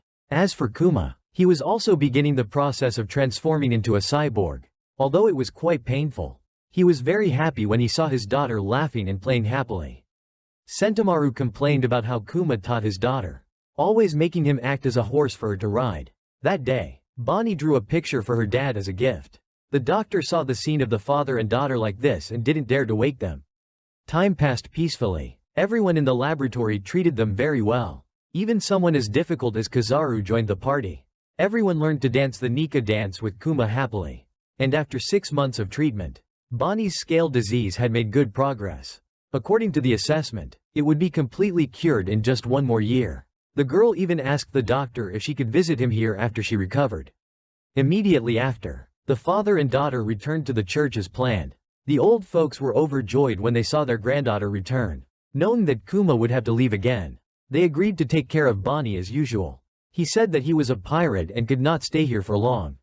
He wanted his daughter to write letters often to communicate, and promised that the next time he returned, the father and daughter would watch the sea together. At this time, Alpha, a government intelligence agent, was present. They would be the ones controlling Bonnie during this time. They even built a base right next to the church. No different from a prison. She crushed a stone to warn Kuma that if he dared to disobey, Bonnie would suffer a similar fate. The father and daughter had to say goodbye immediately after. He secretly wished that if his daughter fully recovered, they could meet one last time. Bonnie, completely unaware, happily said goodbye, not knowing that this was the last time the father and daughter would meet. Kuma left with tears, and in the following period, the news of the tyrant Bartholomew Kuma joining the Shichibukai spread everywhere. Shaking the pirate world, those like Doflamingo felt extremely interested after hearing this news. They thought another villain had appeared. Robin was also quite curious about this person, and when she asked Crocodile what he thought, he didn't care. As long as it didn't affect him, it was fine. Besides them, many others were interested in Kuma. Among them was Ace, who had previously defeated a Shichibukai. He felt happy for Jinbei, but Jinbei blamed him for defeating Hanafuda, which led to everything turning out this way. The pirate world had begun to change since then. Boa Hancock had also just read about this information, but she didn't care. Only Kuma's former comrades in the Revolutionary Army didn't understand what had happened. They didn't believe their friend would become an enemy in the near future. As for Kuma, he was leisurely sailing the seas at this time, occasionally writing letters to his daughter to let her know he was fine. The place Kuma arrived at today was the East Blue, where Luffy was playing with a tiger. When Luffy was 16 years old, he always trained alone in the mountains to set sail and achieve his dream of becoming the Pirate King. Kuma also frequently visited the place and witnessed the main character destroying rocks by stretching his leg. Luffy was extremely confident in his abilities, even showing off to the animals he had beaten, scaring them. The young man thought that with his current strength, he could defeat anyone, even Ace couldn't beat him. Kuma watched from behind and recalled the old days when he was active in the Revolutionary Army. Dragon occasionally visited this sea. Besides, he knew a lot about this country, even a small village. He also frequently observed a special boy, which made Kuma very curious. Dragon, hearing this, turned away displeased and threatened. "I'll deal with you right now if you keep talking about this." The reason is very simple. Children are a parent's weakness. Understanding the issue, Kuma apologized and swore he would not mention it again. Back to reality. Luffy was still showing off his abilities to the forest animals. He really wanted to become a pirate, form his own crew, and search for treasure. Seeing the two poor, scared animals, the main character also said that he wouldn't eat cowards, so they shouldn't worry. At this moment, a bell suddenly rang from Kuma's side, alerting Luffy. However, when he ran to check, he found no one. Only an indescribable chill down his spine remained.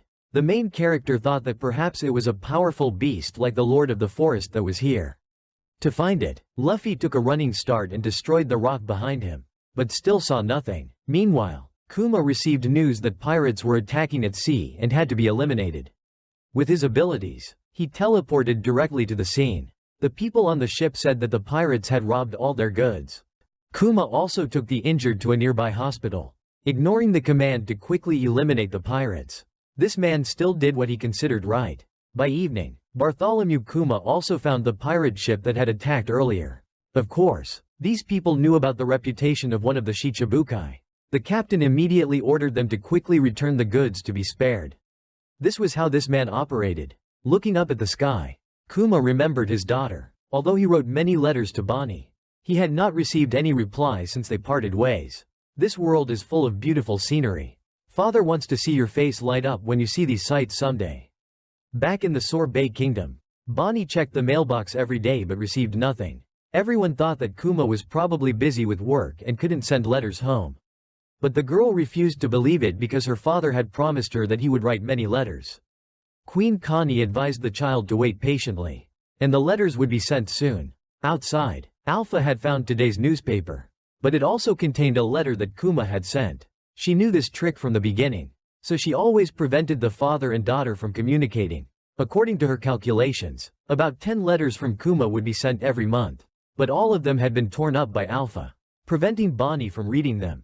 Inside the house, Bonnie was extremely upset. To vent her anger, she transformed herself into an adult and demanded to fight. Outside, Alpha was also approaching, making Queen Connie worried. She asked the girl to transform back immediately to hide her devil fruit ability.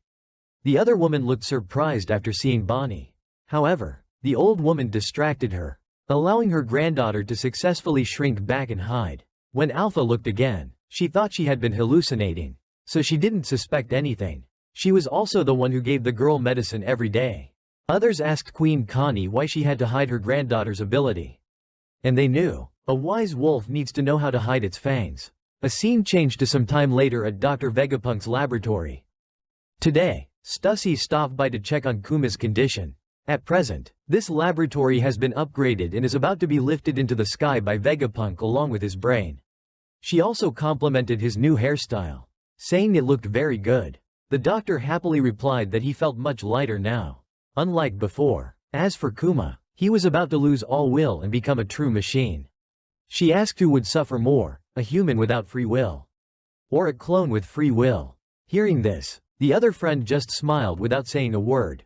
Vegapunk also stopped her from saying more because she was still human. He also gave an example for Kuma. If ordered to kill a child, would he be able to do it? In this research, losing free will means losing all memories and emotions from being human. After checking everything, the three continued talking. Stussy wanted to know how Kuma felt. He must have been very worried about losing everything. This father still tried to appear strong, but he couldn't fool her. Stussy thought that losing all memories and emotions was something no one could accept, especially when he still had someone he cared about. Dr. Vegapunk really wanted to help, saying he would try to maintain his consciousness at a minimum level so he could fulfill his wishes. The remaining time was 1 year from now. Hearing this, Kuma continued to write letters to send to his daughter. In the coming year, he would write down all his lifelong emotions. Hearing this, Stussy felt quite happy. Bonnie was almost 9 years old, so this was an early birthday greeting letter, although he didn't know if it would reach Bonnie. The scene shifts to the girl's birthday. Everyone at the church held a grand party to celebrate. Her favorite food was a special pizza made by Granny Connie. Everyone ate happily until evening. Unfortunately, no letter had arrived yet, making the child sad. She remembered what her grandmother had said, that she was always looking forward to it. Tears began to stream down her cheeks. Bonnie blamed her father for promising to send her letters but none had appeared. The scene shifts to the Revolutionary Army headquarters. Dragon had just received news that Kuma had come to help again and seemed surprised. Thanks to this, their side escaped a dangerous situation. However, that comrade left immediately without saying anything. Hearing this, Dragon ordered them not to follow him, because that's what Kuma wanted. Just leave him be. He must have some unspoken reason. In the following period, Bonnie finally recovered and could go out like a normal person. She ran to celebrate with the old woman when the stones on her face had completely disappeared. After asking to go out and play, Alpha stopped her, saying they were assigned to take care of her until her 10th birthday. The girl thought she was lying because Dr. Vegapunk had said she would recover within a year. She wanted them not to interfere anymore and ran outside, but was pulled back. The opponent did not hesitate to use force to warn her, forcing Bonnie to give up. Later, Granny Connie said that those people were government intelligence agents. The day before, she had gone drinking and talked about Bonnie's recovery. She didn't know the motive of those people. However, she had a bad feeling because Alpha wanted to keep the healthy child at home for another 6 months.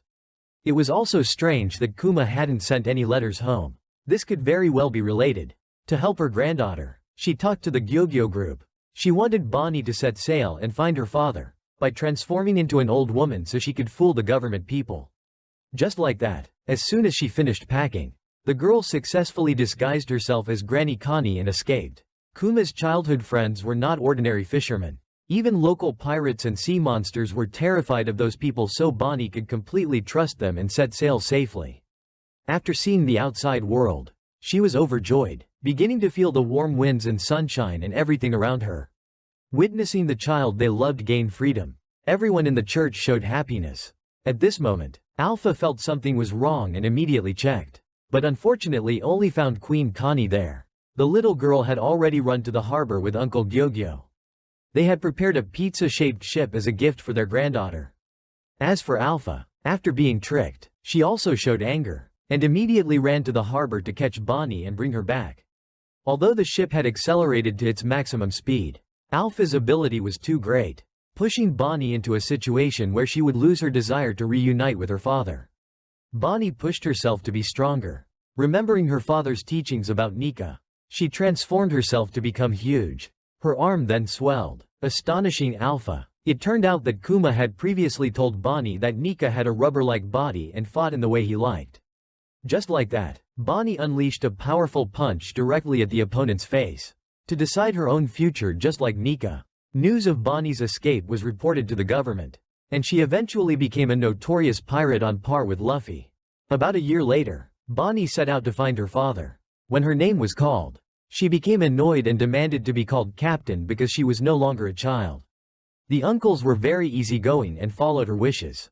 Seeing the island ahead, they guessed that Kuma was there, and Bonnie was overjoyed. Although there were quite a few marines there, the crew still plunged into battle. By this time, Bonnie had mastered her devil fruit ability. If she touched someone, that person would immediately turn into an old man or a child. Everyone called Kuma's name in unison but was avoided. Although he really wanted to talk to his daughter, he was afraid that once he met her, he would not be able to bear to leave her. So, he could only silently apologize to his daughter, annoyed that she still couldn't find her father. Bonnie was advised by the crew to calm down, because now that they were pirates, they could go everywhere to find him. She said that she also needed to find Nika, because if she told her father that she had met Nika, he would be very happy. At the same time, Luffy, after setting sail, began to make a name for himself. He had defeated the Straw Hat Pirates and became famous in the pirate world with a bounty of 30 million belly. At the Revolutionary Army headquarters, Dragon, after learning that his son had become a pirate, Dragon was a little worried. Ace was also showing off his brother's achievements to Jinbei, surprising his friend. Kuma was also following Luffy and Bonnie's journey. She took the form of a little girl but still had the soul of a child, asking the crew to only steal from bad guys. In addition, she also started wearing lipstick to look like an adult. Bonnie's next goal was to become famous in the pirate world. That way, her father would pay attention to this daughter. In the new world, Kuma had returned to meet Dr. Vegapunk. This was also when the clone warriors based on Kuma were born. The body transformation process went quite smoothly. The doctor asked about the child who dared to declare war on the world government and was answered. That was Dragon's son. Even more coincidentally, Luffy fought against the government with his rubber ability.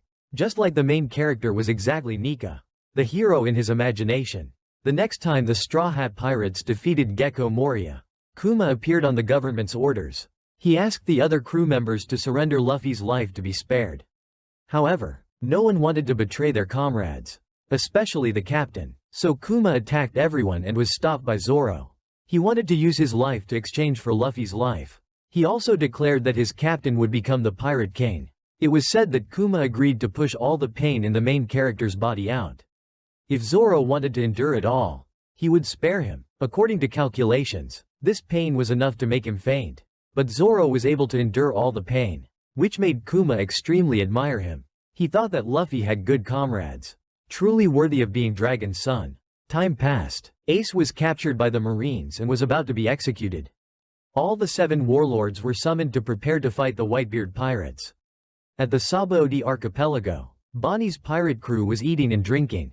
Because there wasn't much time left, Kuma could only watch his daughter from afar. He was also happy that she had become a strong pirate. Suddenly at this time, it was heard that a pirate had defeated a celestial dragon.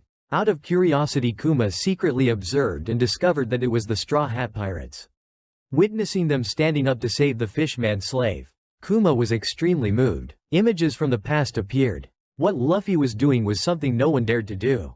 Moved by those scenes, when the Straw Hat Pirates were in danger, Kuma helped them, also silently apologizing to Dragon and Ivankov when he decided to disappear without a word. As a mark of his existence, before losing his memory, he wanted to entrust hope to the younger generation. So he took all the members of the Straw Hat Pirates everywhere to train. At that time, Luffy didn't understand anything, thinking that he had lost all his crewmates. So he cried a lot. The new world was very harsh. Kuma understood that the Straw Hat Pirates were still too weak. They had to try to train for a while, and one day they would be the saviors of the world. At the end of the Sabo de Archipelago incident, Dr. Vegapunk was ordered to erase Kuma's memories immediately. He still tried to help his friend, but Saint Saturn disagreed, fearing that if Kuma caused trouble, no one would be strong enough to stop him, still considering Dr. Vegapunk as a normal scientist hired by the government. Vegapunk only asked to keep a part of Kuma's memories, but was still refused. The order was to turn that person into a completely obedient machine, leaving no free will. Saturn himself was also a scientist, so he advised the doctor not to think that he could outsmart him. Sadly, he went to see his friend and was encouraged by Kuma. It seemed that this man had heard their conversation. Finally, the day he lost all his freedom arrived. Although they had only known each other for 2 years, they had many good memories. The first mission the doctor put into Kuma's head was to fight the Whitebeard pirates under the government's orders. After this mission, Kuma also wanted his friend to program another mission. That was to protect the ship for the Straw Hat Pirates until a crew member returned. That was their home and their future. Although he couldn't witness Luffy's growth, he put all his hope in the protagonist. He made his heart pound. Although Nika was just a legend, that legend had begun to come true. If there was a hero who could change the world, it had to be Luffy. Vegapunk agreed when he heard that. The last agreement between them was to review Kuma's memories. With his devil fruit ability, he left a copy outside. If you touch it, it will disappear, but it will help someone see all the memories inside. Vegapunk had a remote viewing device so he could see it without touching it. In his last moments, Kuma looked back at his life. From being a child living with his parents, to becoming a slave and losing all his loved ones. Everything was like a sad movie. When he met Ginny, he couldn't bring her happiness. And then major events began to happen. Ginny passed away forever due to illness. Kuma then became a father to take care of Bonnie. But in the end he still couldn't have eternal happiness with his daughter. This man's life had gone through countless events. Every memory came back to his mind. Kuma himself always wanted to be a hero like Nika, who could save the suffering and oppressed. He also thanked his friends for appearing to save his soul. At this moment, Dr. Vegapunk also shed tears, but still had to carry out the government's orders. Kuma's death saddened his loved ones, calling this friend Bonnie's hero and everyone's hero. Hearing that, Kuma said his last thanks. And immediately after, all his memories and free will disappeared. All that was left was a robot body that could only obey orders. Vegapunk cried in pain, and was asked to tell Bonnie after meeting her. Happy 10th birthday. Bonnie witnessed everything her father went through and could only cry. After reviewing all the memories her father left behind, Bonnie emerged in a much better mood, even though she had cried a lot before. Dr. Vegapunk also breathed a sigh of relief, feeling that he had fulfilled his promise to Kuma. The girl was touched by what her father had to go through. So she rushed to hug Vegapunk's body, still in the form of a 10-year-old child, and apologized to him. After calming down, Dr. Vegapunk took out the 10th birthday gift Kuma had left. And knowing this, the girl was overjoyed to receive it.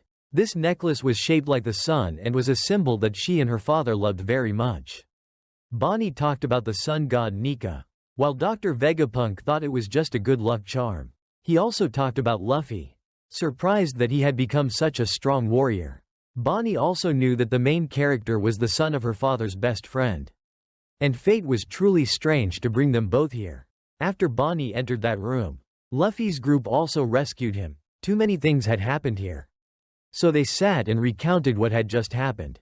And he also apologized to his granddaughter, saying that he was ultimately just a scientist hired by the government. Returning to the present, Saint Saturn was still holding Bonnie's small body. And she believed that everything was this guy's fault. The other members below gradually lost feeling and couldn't move. They wondered what the hell was happening and learned it was related to Saint Saturn's devil fruit ability. Luffy, lying nearby, also woke up, demanding something to eat to regain his strength, begging someone to bring him food. Those involved were now all captured, and Bonnie was informed by the opponent that Kuma had died. The scene shifted to the Revolutionary Army. Recently, too much news had occurred, causing people to worry. Ivankov also asked if Dragon was in a bad mood, while he wondered if Kuma was controlled by the remaining power. Where his friend was now. Ivankov thought that if it were him, he would rush straight into Mary Joie's without hesitation. But not for Kuma. He believed that his friend would go to meet the person he loved most.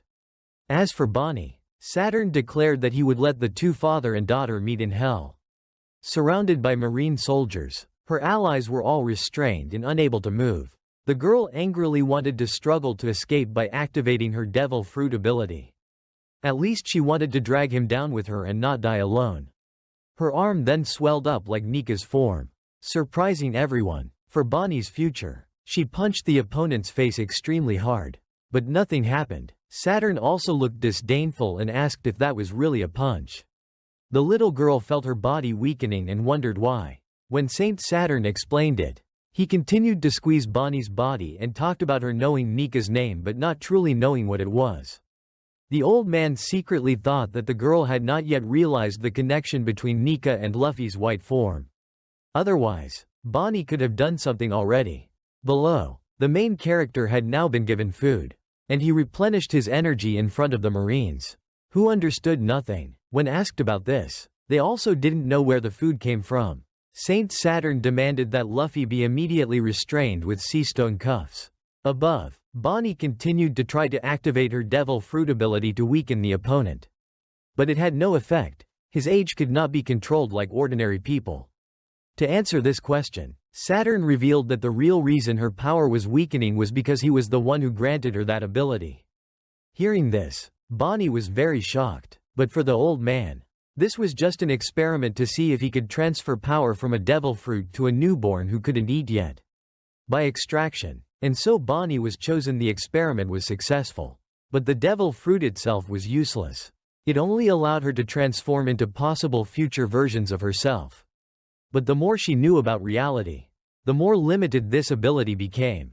When asked about Nika, Bonnie confirmed that the sun god was real. Ever since my father was turned into a cyborg to serve you, I have always hoped to find Nika, hoping that person would save my father. However, Saturn believed that her weakening was proof that she was starting to believe Nika didn't exist. Speaking so truthfully that she couldn't argue back. He laughed when Kuma also believed in the Buccaneer tribe's legend. Kuma had also previously spoken about wanting to become Nika to help others. He himself was the one who conducted drug experiments on her mother. Ginny was the 8th wife of someone from the Holy Land. But those blue spots appeared, so the experiment was considered a failure. At this moment, Bonnie remembered her father's image, her heart pounding as she learned truths she had never heard. Saturn found it interesting that even though the experiment with Ginny failed, the disease was inherited by Bonnie. Outside the island, an explosion occurred. Someone had just landed at extremely high speed. The poor girl began to cry for her fate, after learning that he was the one who caused all the suffering for her mother. Bonnie was very angry. Dr. Vegapunk was also angry when he learned that the disease his granddaughter suffered from was caused by Saturn, because of the sapphire scale disease. Their whole family had suffered. Kuma also had to sacrifice himself for it. And after all, it was all his plan. He knew from the beginning yet offered to turn Kuma into a cyborg so his daughter could live. The other party told Vegapunk to put himself in his shoes. To him, they were all insects. Who would care about the feelings of insects? At this moment, the person who appeared outside was Kuma, by some miracle. He wanted to come here to save Bonnie. Explosions occurred one after another, making it impossible for the Marines to resist. The news of Bartholomew Kuma's appearance surprised everyone. Vegapunk also didn't know how his friend could get here. Saturn also didn't believe this. Bonnie couldn't stop crying. She was extremely scared and couldn't say a word. The Marines also tried to shoot to stop Kuma's advance. But with his cyborg body, he continued to stand up. Having lost all will to fight, Bonnie thought to herself, Perhaps now if I die, everything will be better, she cried out in despair, making those below heartbroken. Her cries seemed to urge Kuma on more strongly. Saturn then ordered to shoot her head, but before he could do anything, Kuma shot forward, successfully freeing his daughter. The old man intended to use his foot to end everything, but Kuma used his body to shield her. When his daughter opened her eyes, she found herself in her father's palm. They hugged each other, but Kuma couldn't say a word. Looking at Bonnie, Kuma knew what to do: directly confront Saint Saturn. The other party was surprised, not understanding why it turned out this way, because Kuma should have died. Bonnie then transformed back into her small form, making her father even angrier.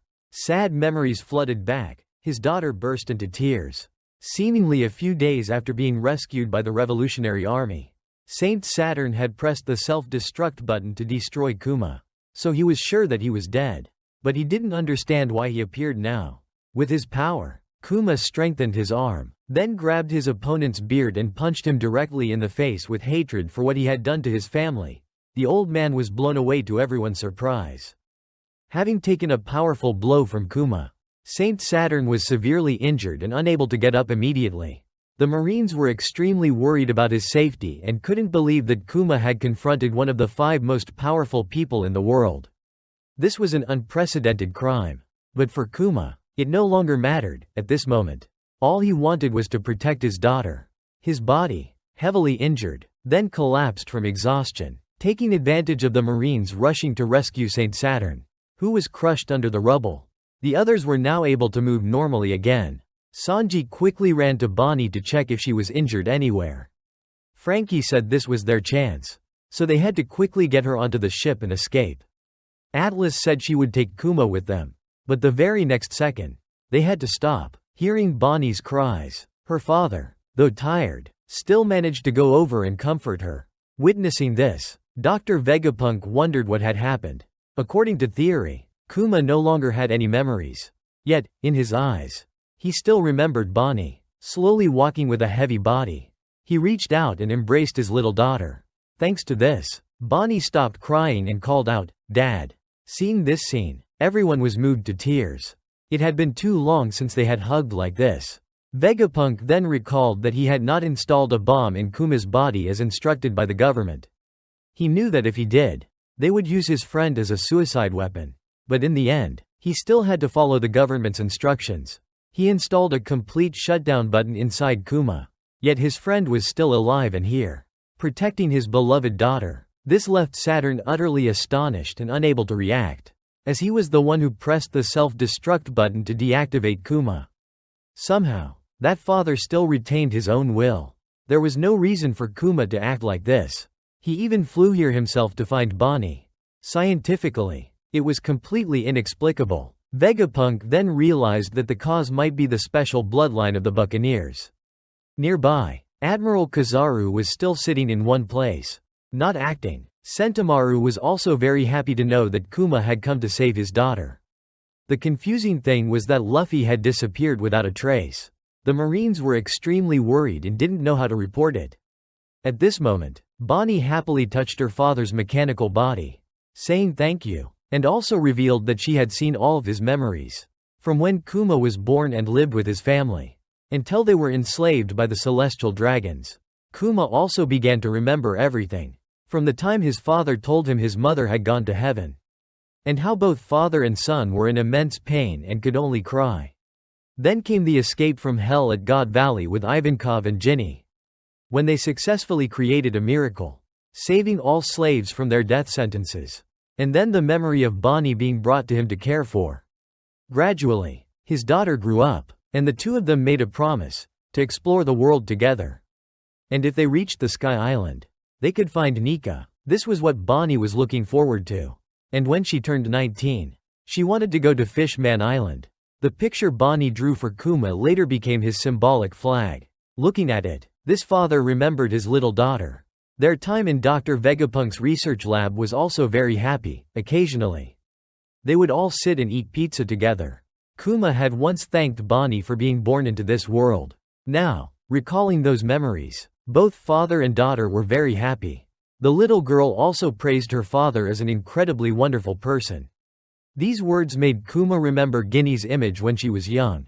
Bonnie's mother always acted strong to protect Kuma. Unfortunately, this couple could not be together, even though they both loved each other very much. When Bonnie saw that part, she knew how much her father had to sacrifice to protect her and her mother.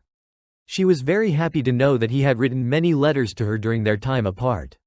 Even though she only recently read them through her father's memories, she was very happy. This father always wanted his daughter to see the beautiful scenery in real life, not just through books. And finally, there was the message that he loved her. The time spent in the research lab with Vegapunk was also very interesting. So he invited Bonnie to come there for an adventure once she recovered. In the 2 years before he became a cyborg, Kuma tried to go to all the distant places in the world to explore. Even if everyone called him a tyrant, Bonnie still loved her father very much. And he was the kindest and most wonderful person in the world. The Marines were currently gathering forces to rescue Saint Saturn, and immediately after, his power erupted, blowing everyone away. He was extremely angry at being punched by Kuma. And Sanji's group was worried because they thought they had already defeated him. The opponent then jumped out of the rubble with serious injuries. And Frankie was surprised that Kuma's attack was effective. Saturn asked Vegapunk what was going on. Had he secretly influenced Kuma's body? The doctor didn't know how to explain it, saying it was the power of love. The opponent heard this and considered it a bug. The dark power then helped him regenerate his body as if nothing had happened. Facing an enemy of this caliber made Sanji worried. But as soon as the opponent targeted Kuma, he rushed out to help. The Straw Hat Pirates had been helped a lot by Kuma, so this was the time to repay him. Frankie was about to fire a laser when Admiral Kizaru intervened. He praised them for developing so much and wanted to see if that growth could stop him. Although Frankie managed to shoot through Saturn, he was also defeated. Bonnie ran over and asked the doctor to save her father because he couldn't move right now. Vegapunk asked Atlas to carry their friend away while they stayed to hold them off. Sanji and Frankie also intended to stay but were sent away by the scientist so he could handle it himself. Admiral Kizaru wanted to end this here. The old friend felt that Kizaru was truly pitiful, recalling the time they spent together playing happily. This admiral admitted that he was indeed pitiful for not being able to cry, thinking it would have been better if he had worn dark sunglasses today. Outside, the warships had received orders to punish those who challenged the world government. This island was considered a threat, so everything would be burned down just like Ohara. Saint Saturn declared that those who study the world's secrets, those who carry the bloodline of a vanished race, those who awaken the ancient god, this island is where all that he declared converges, so it must be destroyed. The Buster Call order has been activated, and all naval warships off the coast are ready to fire. Dr. Vegapunk asked Saint Saturn to revoke that order, because this place is the future of humanity.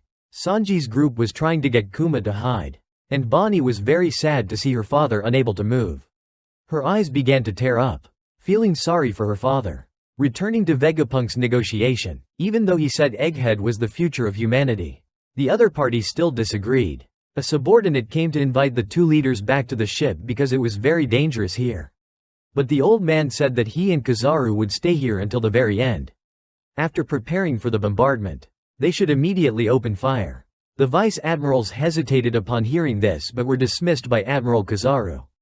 Dr. Vegapunk thought that if only he died, everything would end, so why destroy this island? Egghead stores many of the latest research achievements from all fields. If it is destroyed, humanity's scientific progress will regress by 100 years. His old friend turned to Kizaru for help, but Kizaru looked sad and just turned away. Unable to help, Saturn asked if Dr. Vegapunk was hiding anything else from the world government, or if he was secretly creating something troublesome. If so, he didn't need progress that carried rebellious ideas. The genius scientist bowed his head and begged one more time. Unexpectedly, the other person revealed that he had sent a fleet to destroy the ship that left the island yesterday, carrying all the scientists working there. The reason given was that there was someone on that ship who knew something about the Void Century. Hearing this, Dr. Vegapunk asked heartbrokenly why he did that. They knew nothing, they were all innocent people. Saturn blamed him for dragging them into this. Just like the people of Ohara, they were drawn into the desire to explore things from the past that no one was allowed to know. He angrily said that Vegapunk was foolish. so he should disappear forever with this island. Off the coast, all the soldiers were retreating from the island, everything was ready, so they could open fire immediately. As for Sanji, he was urging his teammates to quickly go to the rendezvous point. While Vegapunk was stalling for time, they had to seize this opportunity. Bonnie asked what about him, and Sanji smiled and replied, "Don't worry, I'll go there and bring the doctor along." Frankie also relied entirely on him and wished him good luck. The young man quickly contacted Nami's group to ask about the situation there. Everyone seemed to have reached the back gate. Nami was shocked to learn that the Marines had activated the Buster call order. Their crew had faced it countless times, so Usopp and Chopper were very scared. Robin was seriously injured but quite worried about the others. She wanted to do something to help but couldn't. Chopper saw this and advised his friend not to do anything but to rest. Nami asked about the captain and learned that he hadn't been seen yet. However, Sanji guessed that Luffy would be fine. The important thing was to find a way to escape here immediately.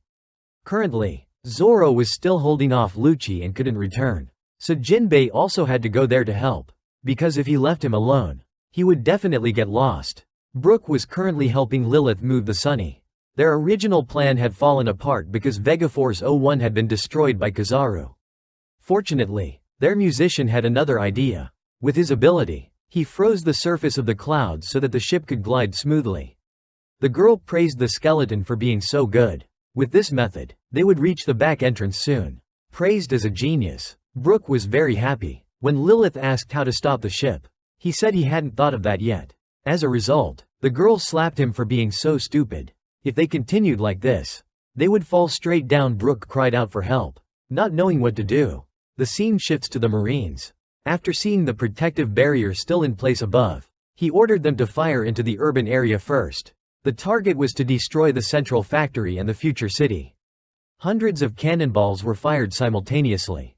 The rain of bombs worsened the situation. Yet at this moment, someone was still eating comfortably. Luffy's stomach was so full he couldn't eat anymore. There were still a few Marine soldiers blocking his escape. However, the subsequent bomb rain blew them all away. Luffy, being made of rubber, was also bounced elsewhere. The unfortunate ones who hadn't returned to their ships in time shared the same fate as the island.